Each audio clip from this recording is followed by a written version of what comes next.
Welcome to सिद्धि यात्रा part 77। जय माँ काली, जय माँ तारा, आप सबका भला हो। कई बार लाइफ में हम कुछ एक ऐसी चीज़ें झेल लेते हैं जो हमने उम्मीद भी नहीं करी होती है। एक तरफ हम माता काली की पूजा करते हैं, अर्चना करते हैं, माँ को मनाते हैं, उनका ध्यान करते हैं। दूसरी तरफ हमारा नुकसान होने लगता है। घर में क्लेश तो एक बात है, कई बार घर में जैसे आग लग जाती है। जब घर में आग लग जाती है तो बहुत कुछ तहस नहस हो जाता है। अगर जान का नुकसान नहीं हुआ है और केवल माल का नुकसान हुआ है तो कोई बड़ी बात नहीं है, वो फिर आ जाएगा। जो चला गया है उसे जाने दीजिए, जो आने वाला है उसके बारे में सोचिए कि वो कैसे आएगा। जो चला गया उसको जाना ही था, वो एक सामान था जिसकी एक कीमत थी। उस कीमत में शायद आपकी कोई बड़ी विपदा माता ने टाल दी हो सकता है आपका जीवन खतरे में हो तो आपका कुछ माल ही जलाकर पूरा कर दिया हो। उस आग में आप न जले हों, आपके बच्चे न जले हों, आपके फैमिली वाले न जले हों। कुछ जल कर खाक हो गया है तो उसका शोक मत मनाइए। मैं आपको एक कहानी सुनाता हूँ। मैं अपने पिताजी के साथ एक बहुत ही सिद्ध जगह गया दर्शन करने के लिए। तो उन्होंने 5,000 का जूता खरीदा हुआ था। अब जिस वक्त हम लोग गए थे वहाँ पे भीषण भीड़ थी। कुछ नहीं तो ना करते करते 40,000 लोग होंगे। अब मेरे पिताजी और हम सब वहाँ पे जो पूजा कराते हैं पुरोहित, उनके पास पहुँचे तो अपने जूते उतारने लगे। हम लोगों ने तो खैर बाहर ही नंबर लेकर जूते डाल दिए थे।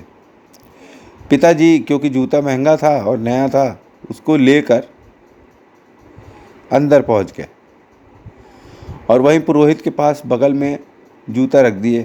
कहे हमारा जूता 5,000 रुपये के है, कहीं चोरी ना हो जाए। बार बार वो यही चीज़ बोल रहे थे, हमारा जूता 5,000 के है, कहीं वो चोरी ना हो जाए। और हम लोग दर्शन करके वापस आए और पता है क्या हुआ, जूता चोरी हो गया। अब मेरे पिताजी बड़े परेशान। अब मुझको ये लगा कि हम लोग दर्शन करने आए हैं जिस देवता का, वो यह सोच रहा होगा कि इसका ध्यान मुझ पर नहीं, उस 5,000 के जूते पे है। तो मेरी औकात उस 5,000 के जूते से भी नीचे है इसकी नज़र में। तो क्यों ना ये जूता उसको दे दिया जाए जिसको ज़्यादा ज़रूरत हो, ये तो फिर ख़रीद लेगा। और उन्होंने वो जूता जो है किसी को दे दिया। अच्छा, ये तो एक बात हो गई कि आपका ध्यान किधर है। जब आप ध्यान करते हैं माता पर तो किस चीज़ के लिए ध्यान कर रहे हैं? पैसे के लिए ध्यान कर रहे हैं, तरक्की के लिए ध्यान कर रहे हैं, किस चीज़ के लिए ध्यान कर रहे हैं? माता केवल मुक्ति देने के लिए बैठी हुई है। वो आपके कर्म के फल नहीं चेंज करेगी, सॉफ्ट कर देगी पर चेंज नहीं करेगी। इसलिए आप ये मत सोचिए कि आपके किए हुए कर्मों के दंड और फल आपको नहीं मिलेंगे। आप माता की पूजा करिए चाहे ना करिए, उससे कोई फ़र्क नहीं पड़ता। माता को आपके जैसे या मेरे जैसे लोगों की ज़रूरत ही नहीं है, जो इन सांसारिक मोह माया में बंधे हुए हैं और इनके बंधनों से अभिभूत होकर नित नए काम कर रहे हैं। अब जिसका जल गया है वो ये सोचता है कि इतना ज्ञान फालतू में दे रहे हैं, कभी खुद ऐसा हुआ हो तो जाने। तो उनको बता दूं कि जितने का भी सामान उनका गया होगा, ऐसी अनुभूति मुझे हो चुकी है। मेरा सामान नहीं जला था लेकिन नुकसान बहुत ज़बरदस्त हुआ था। इसी व्यापार में बहुत नुकसान हुआ और उस वक्त बहुत परेशान हो गए थे। मैं शुरू से ही बहुत ईमानदार इंसान, पैसों के मामले में कभी कुछ चुराया नहीं और पिताजी का बिजनेस विरासत में जब मुझे मिला तो काफ़ी घाटे में चल रहा था। बड़ी मेहनत कर कर उसको ऊपर उठाया किसी तरीके से, और सब कुछ एक साथ किया, कायदे से किया। उसके बाद 8 साल काम करने के बाद एकाएक झटका लगा और बिजनेस में ज़बरदस्त नुकसान हुआ। नुकसान होने के बाद मेरा बहुत लोगों ने मजाक उड़ाया कि बड़ा पूजा पाठ करता है, बड़ा पूजा पाठ करता है, क्या मिला क्या मिला क्या नहीं मिला। तो मैंने मन में कहा कि मैंने कभी भी किसी का कोई पैसा नहीं चुराया है, कोई ऐसे कर्म नहीं किए हैं जिससे मुझे ये दुख मिले। और विपत्ति के समय मेरे पिताजी मुझे छोड़ के भाग निकले। सिर पर लाखों रुपए का कर्ज और बैंक में 10,000 रुपये थे। और मैंने अपनी पत्नी से जब पूछा था कि हम लोगों ने इन 8 साल शादी के पश्चात क्या कमाया, तो उसने बोला 10,000 रुपये है बैंक में। और विपत्ति आती है तो अच्छे अच्छे साथ छोड़ देते हैं। पिताजी से पैसे मांगने गया तो उन्होंने अलग गालियाँ दी, और किसी से मांगने में शर्म आ रही थी क्योंकि इतनी पूजा पाठ जो करता हूँ। तो उस वक्त जिस साधु की मैं पूजा किया करता था, उनसे मैंने प्रार्थना करी कि हे प्रभु, मैंने कभी किसी का अठन्नी भी नहीं चुराया, मेरी लाज तुम्हारे हाथ में है, अब तुम देखना। अब उस साल आप समझिए कि मुझे 200 किलोमीटर दूर से टीचर लोग ढूंढते हुए आए कि सोनू भाई कहाँ है, सोनू भाई कहाँ है। जैसे सोनू भाई के अंदर कोई अंगूर लटके हुए हैं। मैं वही सोनू भाई था जिसकी बकवास सुनकर लोग बोर हो जाया करते थे, और अब मैं वो सोनू भाई बन गया था जिसके बारे में चर्चा ही चर्चा हो रही थी। उस साल हमने करोड़ों का कारोबार किया और पैसे एडवांस में मिल रहे थे।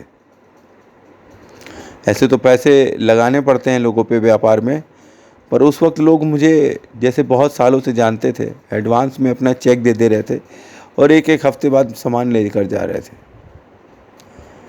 हमने अपना कर्जा भी चुकाया, नई गाड़ी भी खरीदी, ज़मीन भी खरीदी, और बच्चों के नाम पे कुछ पैसा एफडी भी कर दिया। पासा पलट दिया हमने, पर हमने अकेले ने पासा पलटा। ये पासा पलटा था उस आत्मा ने, उस दिव्य आत्मा ने जिसके शरणागत हम थे।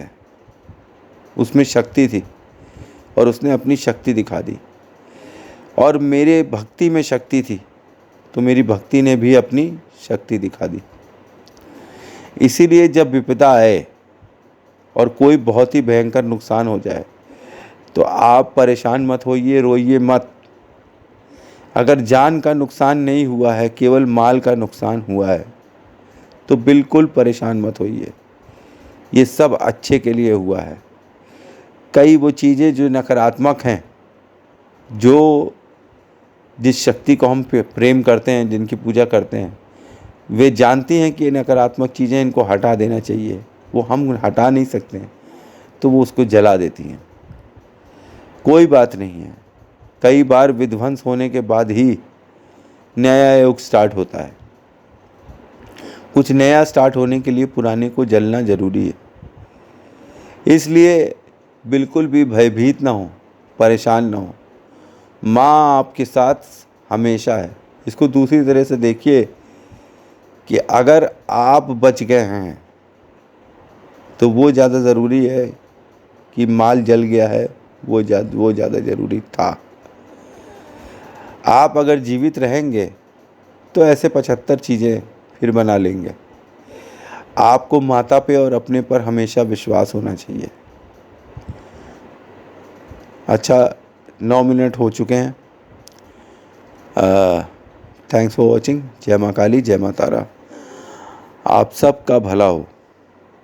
और जिसका भी नुकसान हुआ है वो ये कदापि ना सोचे कि माता काली उसके साथ नहीं है। माता काली उसके साथ नहीं होती तो वो ये लिखने के काबिल ना होती कि मेरा ये जल गया, मेरा वो चला गया। ऐसा किसी के भी साथ हो सकता है। प्रारब्ध से कोई भाग नहीं सकता है। अपने किए हुए कर्म जो इस जन्म और पूर्व जन्म के भी हैं संचित, उनसे आप भाग नहीं सकते हैं। अगर आपको थोड़ा बहुत नुकसान होता है और आप माता की पूजा छोड़ देते हैं या माता की पूजा से आपका मन डिगने लगता है, तो माता क्या करे? माता ने ठेका ले लिया था आपके सारे कर्मों का। कर्म आप करें और फल माता भोगेगी। माता केवल साथ देगी। अगर आप उनके साथ रहेंगे बिना कुछ लाभ के, अगर आप उसकी पूजा करते रहेंगे तो वो भी आपको बिना कुछ सोचे विचारे लाभ देती रहेगी, नुकसान से बचाती रहेगी। कई बार गला कटने वाला होता है और खरोच लग जाती है, और उस खरोच में भी हम शिकायत करने लगें तो क्या गला कट जाता तो ज़्यादा बेहतर होता? जो चला गया उसे जाने दो, जो आ रहा है उसका उत्सव मनाओ। Thanks for watching. जय मां काली, जय मां तारा। आप सबका भला हो।